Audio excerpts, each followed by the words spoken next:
In recent months, Asian Americans in Minneapolis-St. Paul, Minnesota have been organizing themselves to create alternative narratives to the quiet model minority myth. APIs for Black Lives Twin Cities will show you the impact of the quiet model minority myth and ways we have been resisting, reclaiming, and taking control of our own narratives.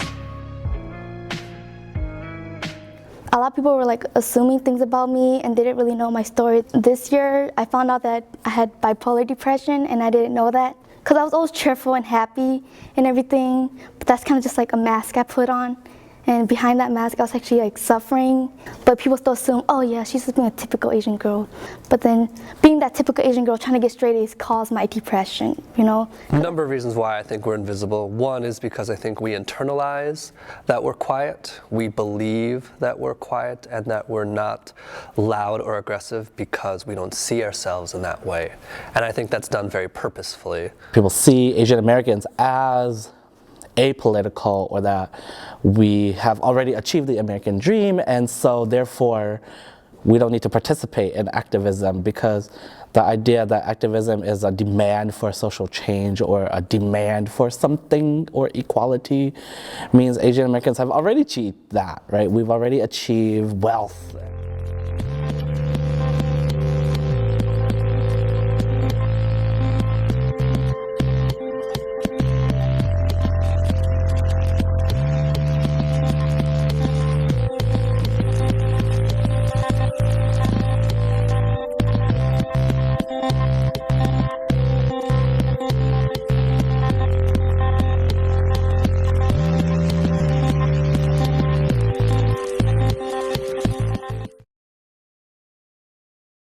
In our education system, St. Paul Public Schools, there is not a lot of talk about our history as Vietnamese people, our history as Hmong folks, our history on the soil in the United States and the contributions that we've made.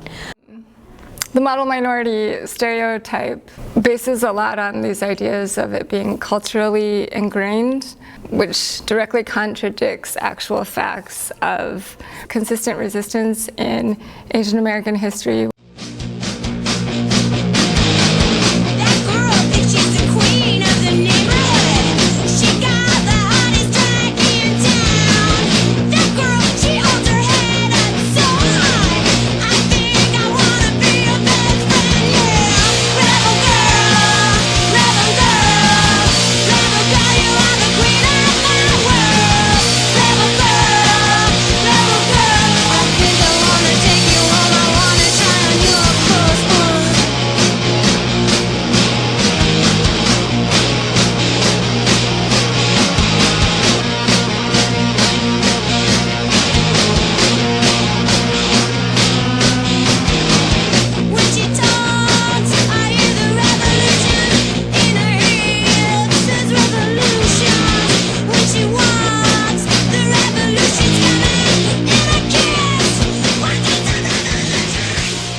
So there's all this history of resistance that is just erased or made invisible because there's such an investment in this idea of the model minority. But I think maybe the largest message is the resistance has always been there if you look.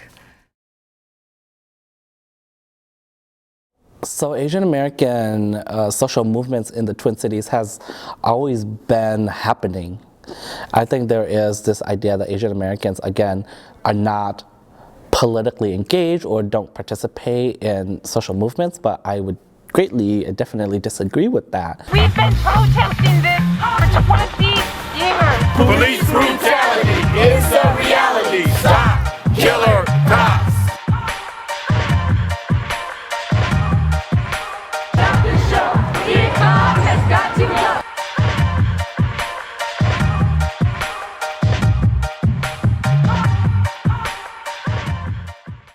Asians rock. It's kind of funny to say that out loud, but I think we don't hear that enough, and we don't say that enough about ourselves and each other. And it's important that as we move forward towards liberation, we have to also go back to loving ourselves and one another. And that can only happen when we see ourselves as full, whole human beings. And we're just rad.